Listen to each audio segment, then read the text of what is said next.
ओम शांति।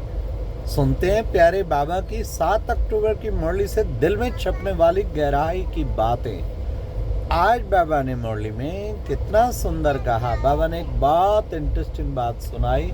अरे कोई सदा बैल पे सवारी थोड़ी करता हूँ।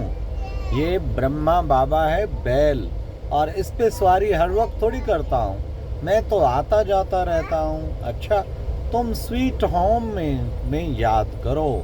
स्वीट होम जो है वो बाबा का स्वीट होम कितना सुंदर परम धाम है। फिर बाबा ने कहा कि बच्चे देखो, भोजन पे बच्चे याद करते हैं, शुरू में भोग लगाते और फिर उसके बाद तो फिर भूल जाते हैं। बच्चे ये तो तुम्हें निरंतर याद करना है। जब तक भोजन हो तब तक याद करते ही रहना है। तो आज बाबा ने कहा कि बच्चों को देखो, इधर से सुनते हो, इधर से निकाल दो।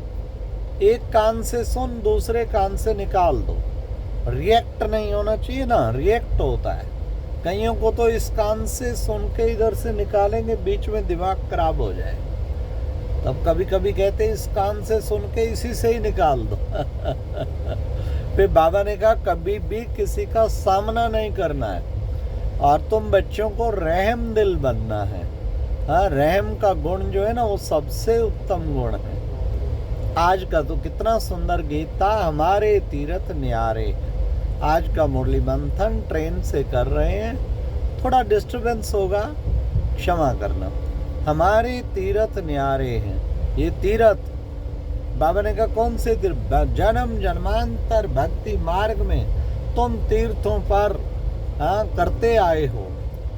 क्या करते आए हो? यात्राएं करते आए हो। 4 धाम की यात्रा करेंगे, पूरे 12 शिवलिंग, जगह जगह सोमनाथ बद्रीनाथ सब तरफ जाएंगे। लेकिन बच्चे तुम्हारा असली तीर्थ कौन सा है? वो तो स्वीट साइलेंस होम। तुम्हें उस तीर्थ की यात्रा निरंतर करनी है। बच्चे निरंतर बाप को याद करेंगे ना तो तुम्हारे विक्रम विनाश हो जाएंगे। नहीं तो विक्रमों का बोझा चढ़ता जा रहा है। और विनाश कैसे होंगे? वो जब तुम बाबा को याद करेंगे उससे तुम्हारे विक्रम विनाश होंगे। आज बाबा ने कितना अच्छा हम बच्चों को बताया कि बच्चे देखो, एक बड़ा गहरा राज खोला आज। मैं सदैव सुख देता हूँ, सदैव बच्चों को सुख दाता हूँ ना।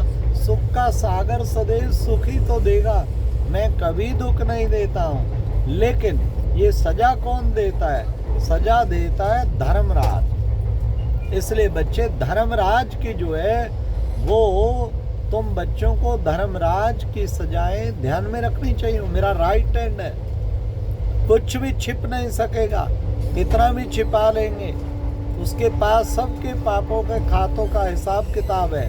तो बाबा ने कहा इसलिए बच्चों को पूरा पुरुषार्थ करना है। कि बाबा ने कहा तुम अभी पुरुषार्थ करते करते स्वर्ग आश्रम में जाके रहेंगे। यहाँ पर बना के बिल्डिंगे या कोई आश्रम नाम रख देते हैं स्वर्ग आश्रम। स्वर्ग आश्रम तो बच्चे होगा ही सतयुग में, उससे पहले कोई स्वर्ग आश्रम हो ही नहीं सकता।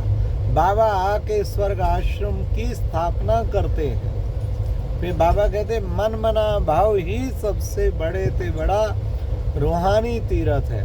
तुम बच्चों को मनमना भाव ही होके रहना है। सिर्फ मुझे याद करो तो तुम स्वर्ग में चले जाएंगे। फिर बाबा ने कहा बच्चे देखो, कहते ब्रह्मा विष्णु गुरु नमा, ब्रह्मा गुरु विष्णु गुरु गुरु, फिर महेश्वराय गुरु। तो गुरु ब्रह्मा गुरु विष्णु गुरु महेश्वराय। बाबा ने कहा गुरु ब्रह्मा तो चलो ठीक है, उसका भी गुरु कोई होगा, पर विष्णु को काय जरूरत पड़ी सतयुग में? नहीं। और आगे भी कोई वास्तव में ब्रह्मा गुरु फिर भी चलो माना, क्योंकि यहाँ ब्रह्मा भी सेवा करता और शिव बाबा भी सेवा करता। फिर बाबा ने कहा सृष्टि चक्र को जानने से तुम चक्रवर्ती राजा रानी जा बनेंगे। तो इस झाड़ के आदि मध्य अंत को जानना या सृष्टि चक्र को जानना, बात तो बच्चे एक ही है। फिर बाबा ने कहा कि बच्चे इस थोड़ा भी कोई इस ज्ञान को सुनेगा और बाबा कहा बस स्वर्ग के वर्षे का हकदार बना, थोड़ा भी कोई सुनेगा तो बच्चे। फिर बाबा ने कहा सारी राजधानी स्थापन हो रही है, इसलिए बच्चे तुम्हें चिंता नहीं करनी कोई कैसे कर रहा है, कोई कैसे कर रहा है, अपना अपना कर्मों का खाता बना रहे हैं, सारी राजधानी स्थापन हो रही है। परंतु कहाँ तो विश्व महाराजन का पद, कहाँ महाराजा और कहाँ फिर दास दासियाँ प्रजा। तो बाबा ने कहा ये है सारा खेल ड्रामा अपने पुरुषार्थ पे। फिर बाबा ने कहा माया का राज शुरू होता ही है द्वापर से, इसलिए तुम माया जीत जगत जीत, इस रावण की जंजीरों में फंसे हुए अब तुम्हें माया जीत जगत जीत बनना है। फिर बाबा ने कहा निरंतर बुद्धि योग लगाना है, तब विक्रम तुम्हारे विनाश होंगे, और विक्रम विनाश होंगे तब जो है तुम हल्के होके ऊपर बाबा के पास जा पाए। अंत टाइम बाबा ने कहा एक बाबा की याद रहनी चाहिए और किसी की याद ना रहे, उसके लिए बहुत काल का अभ्यास चाहिए। बाबा ने कहा भक्ति मार्ग में भी सवेरे सवेरे उठते हैं, तो ज्ञान मार्ग में भी सुबह उठ के बाबा को याद करना है। हाँ, छोटे बड़े सबका बच्चे, अब मौत सामने खड़ा है और अंतकाल भगवान को नहीं सुमरेंगे तो स्वर्ग में जा नहीं सकेंगे। कहते ना अंतकाल जो स्त्री सुमरे वैश्या जन्म मलवल उतरे, अंतकाल जो नारायण सुमरे तो उसका तो जन्म ही सुधर जाएगा। अंत में परमात्मा को जो याद करेगा जन्म जन्मांतर उसका बेड़ा पार हो जाएगा। बाबा ने कहा इस देह को भी याद नहीं करना, हम आत्मा एक्टर है, यही बात याद रखनी है। और बच्चे कोई भी बात में तुम बच्चों को ध्यान में रखना है, कोई भूल हो जाए तो क्षमा मांग लेनी है। क्षमा मांगनी है तो बाबा कहते सच्ची दिल से जो क्षमा मांगते माफ कर देता बाबा। निंदा कराते विक्रम करते तो समझो 100 गुना दंड के अधिकारी बन जाते हैं। कोई भी पाप नहीं करो, बाबा ने कहा नष्टो मोहा बनना है। इसलिए बच्चे तुम्हें कल्प पहले, मैं हमेशा समझता हूँ कल्प पहले जो मुरली सुनाई थी वही फिर जाके चलाऊंगा। इतना ड्रामा का पार्ट हमें पक्का रहना चाहिए। फिर बाबा ने कहा कि बच्चे विशेष जो है धारणा भी होनी चाहिए। हाँ, मुरली लिख कर बच्चों को रिवाइज करनी चाहिए। इसलिए रोज जो है मुरली मंथन, हाँ, दिल में छपने वाली गहराई की बातें सुनाते हैं। सच्चा सच्चा बाबा को याद करता होगा तो उसकी आँख सवेरे अपना आप ही खुल जाएगी। ये नहीं कहेगा मेरी नींद नहीं खुली। सच्चा बाबा का याद करने वाला बच्चा स्वतः ही आँख खुलेगी उसकी।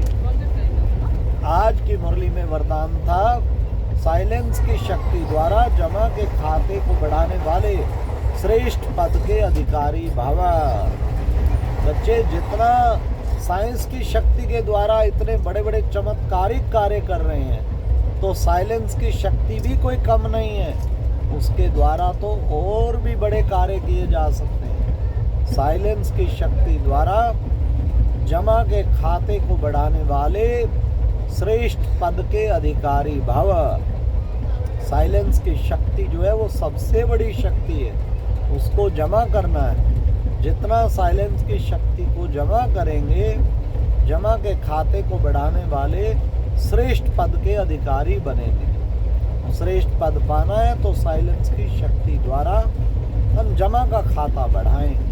फिर बाबा ने कहा अपने आप को, आज का स्लोगन था अपने आप नेचुरल अटेंशन रहे तो किसी भी प्रकार का टेंशन आ नहीं सकता। कहते टेंशन है, आज मेरे को टेंशन है, टेंशन है।